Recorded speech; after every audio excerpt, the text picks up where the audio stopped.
याच्यामध्ये मोठा फॅक्टर आहे तो अजूनही निरुत्तर आहे, तो म्हणजे रयत बांधवांची जी नियुक्ती झालेली आहे त्यांचं काय. मित्रांनो, त्यांचा सुद्धा प्रश्न 1 ऑक्टोबर एंडिंग पर्यंत सोडवू असं आपल्याला आयुक्त कार्यालयानं रयत बांधवांना आश्वासन दिलं होतं, परंतु ते सुद्धा फोल ठरलेलं आहे.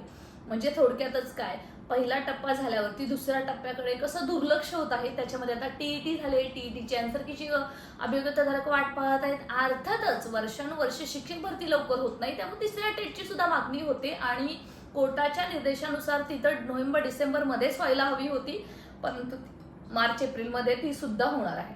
मग शिक्षक भरतीचा दुसरा टप्पा होणार की नाही असा आपल्या मनामध्ये नक्की प्रश्न येतो. तर मित्रांनो, थोडक्यातच काय की रयत बांधवांची जी कोर्ट केस आहे ती त्याचा काय निकाल येतोय त्याच्या अगोदर यांनी सुद्धा प्रयत्न करणं गरजेचं आहे, समायोजन किंवा नियुक्ती. कारण जोपर्यंत याच्यातून हे बाहेर पडत नाही तोपर्यंत दुसऱ्या टप्प्याचा मार्ग सुद्धा सुकर होत नाही.